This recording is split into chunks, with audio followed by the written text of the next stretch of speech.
श्रद्धेवानुभाव योग के प्रसंग में परम तत्व से जुड़ने के लिए वृत्तियों को रोकना आवश्यक है। वृत्तियों को रोकने के लिए वैराग्य और अभ्यास चाहिए।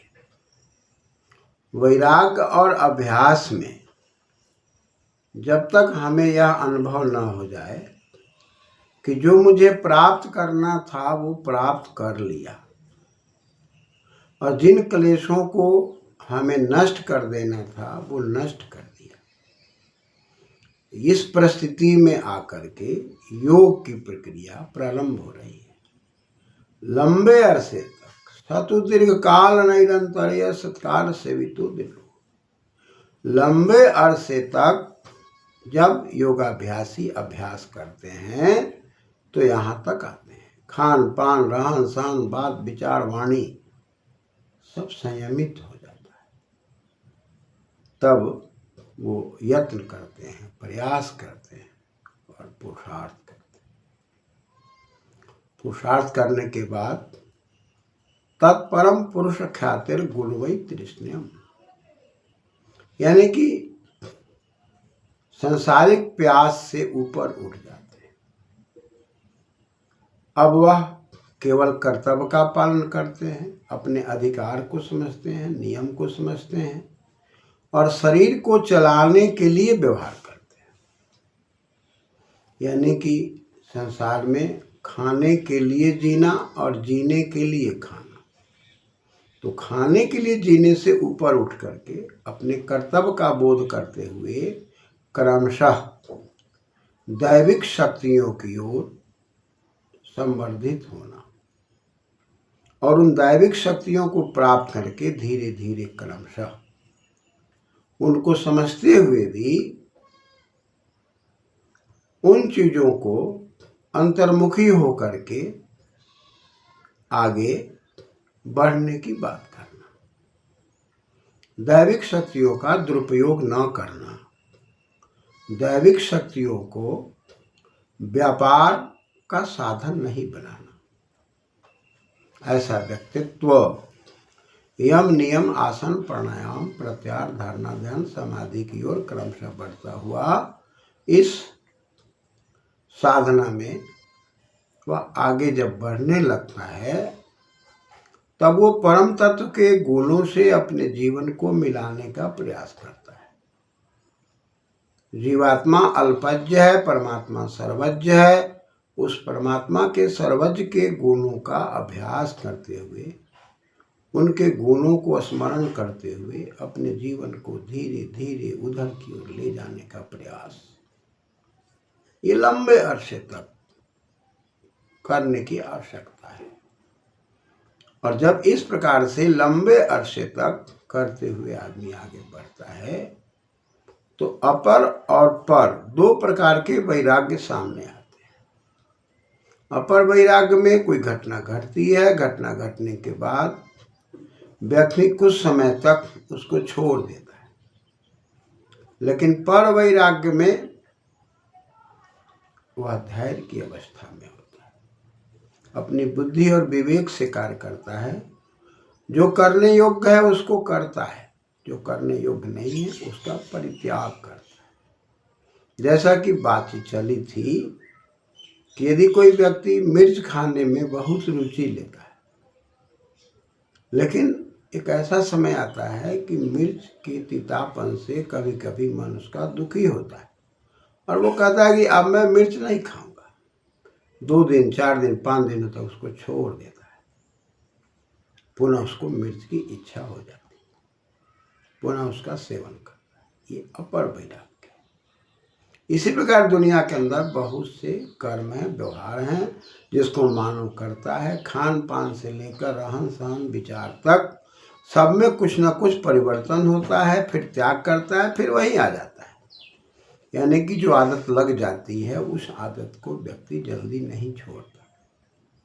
लेकिन अपर वैराग्य में वह एक नियमित जीवन जीता है, वेदमय जीवन जीता है, शास्त्रमय जीवन जीता है, और अपने जीवन को धीरे धीरे क्रमशः सत्मार्ग, सत्य विद्या की ओर ले जाने का प्रयास करता है। इसी क्रम में जब वह वैराग्य में परम वैराग्य की ओर जब बढ़ता है तब उसके लिए योग साधना सरल होने लगते हैं। तब वहाँ जो परिस्थितियाँ पैदा होती हैं उसमें सबसे पहले संप्रजात की परिस्थिति होती है और संप्रजात समाधि की ओर जब व्यक्ति बढ़ता है तो सम में संतुलन है, जैसा कि बात चली थी कि सोतनु करने धातु से डमु प्रत्यय लगते सम बना था, फिर अच लग करके समा बना था। यानी कि व्यक्ति अपने जीवन का विस्तार भी करता है और विस्तार करने में संतुलन भी करता है। फिर वहाँ पर उसकी प्रखरता भी होती है, तेजस्विता भी होती है, प्रतिभा भी होती है, उसके जीवन की शैली एक अनमोल शैली हो जाती है। और ज्या संबोधने है, उद्बोधन है, संजायते अक्ता प्रत्यय, ठीक ठीक प्रकार से वह बोधन अवबोधन को समझते हुए, प्रखरता को समझते हुए और संतुलन जीवन जीने लगता है। इसको संप्रजात योग समाधि कहते हैं। लेकिन इसमें कहीं ना कहीं अवलंबन होता है। बिना सहारा के संप्रजात योग समाधि नहीं होती, किसी न किसी चीज का हमें सहारा लेना पड़ता है। ऐसी परिस्थिति में सूत्रकार कहते हैं वितर्क विचार आनंदा अस्मिता रूपानुगमात संप्रज्ञात। पहला शब्द है वितर्क। वितर्क में बी उपसर्ग है, तर्क धातु है और तर्क धातु पर विचार करें तो ये भाषार्थ है। वितर्कयति वितर्क, जो हम तत्व के बोध के लिए चिंतन मनन करते हैं, सोच समझ करके हम लोग आगे बढ़ने के लिए वितर्क स्थूलाभ होगा, स्थूल की ओर जाते हैं। ये वितर्क है। पुनः विचार पर आते हैं। विचार में भी उपसर्ग है, चर धातु है, गत्यर्थक है, ये घय प्रत्यय।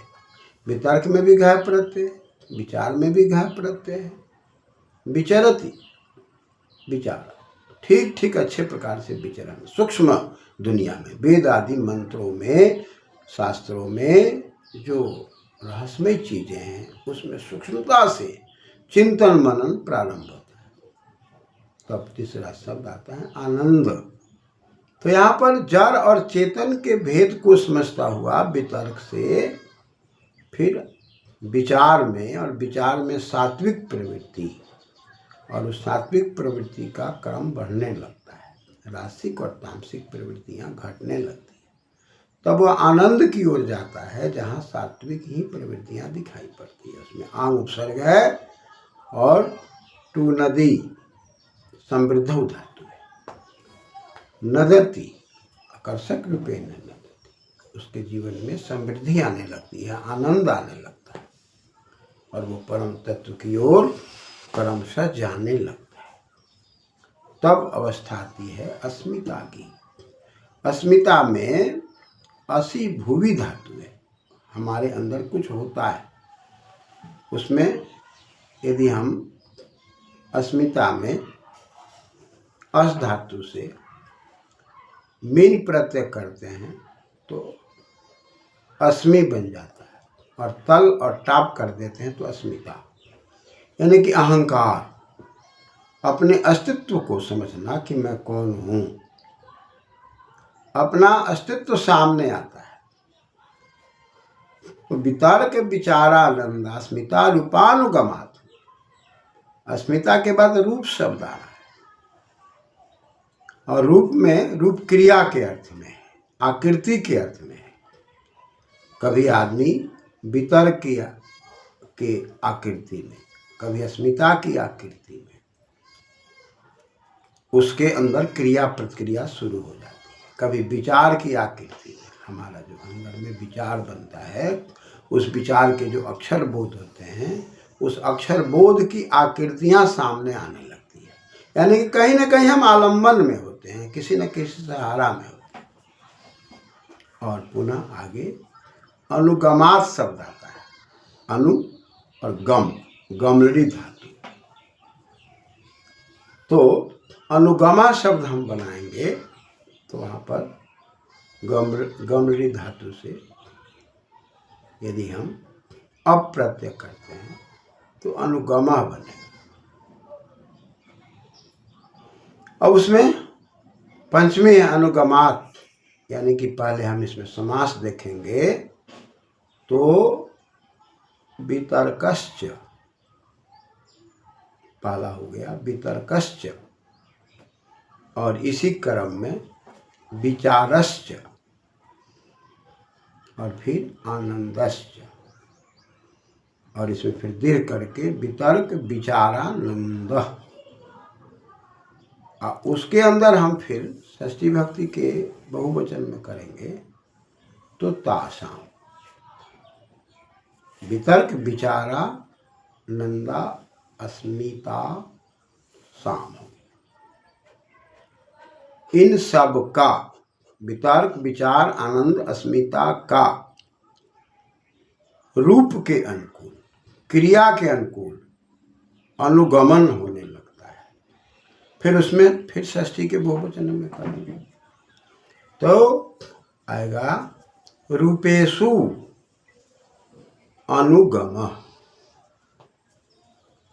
तब रूपानुगमात हो जाएगा पंचमी के एक वचन में, अनुगमा तस्मात् अनुगमात, यानी कि उसमें गति से, क्रिया में सक्रियता में अक्रियता की गति से वितर्क विचार आनंद और अस्मिता में व्यक्ति का व्यक्तित्व विचरण करता है। कभी वह वितर्क में होता है, कभी वह विचार में होता है, कभी वह आनंद में होता है, कभी वह अस्मिता में होता है। अस्मि मैं हूँ, मैं कुछ हूँ, वहाँ अहंकार की बात आ जाती है।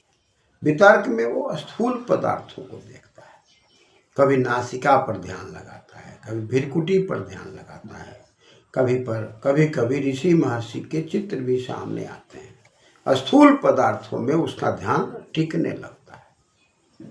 ये भी एक समाधि की अवस्था है जिसको वितर्क समाधि की बात कही जाए।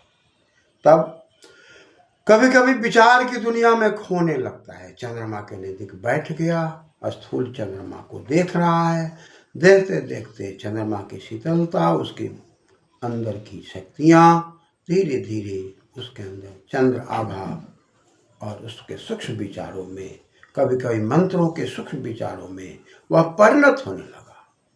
इसी क्रम में उसके जीवन में समृद्धि आने लगी, आनंद में जाने लगा, और उसके बाद उसको ऐसा लगता है कि हम शरीर से अलग हो रहे हैं और शरीर और मन बुद्धि सब स्थिर होकर के किसी में विलीन हो रहा है, लेकिन वह आनंद में, अस्मिता में, कभी कभी अपने अस्तित्व का बोध होता है। इस प्रकार संप्रजात योग समाधि के 4 स्वरूप दिखाई पड़ते हैं, वितर्क विचार आनंद और अस्मिता।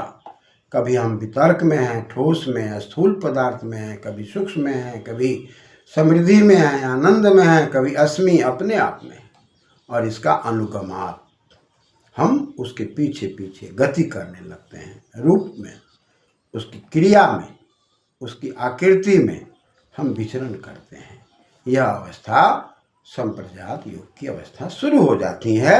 लेकिन इसके लिए आवश्यक है कि हम पर वैराग और अपर वैराग दोनों को समझकर, अपर वैराग से परम तत्व की ओर जब क्रमशः बढ़ते हैं तब यह अवस्था आने लगती है। क्रमशः। धन्यवाद।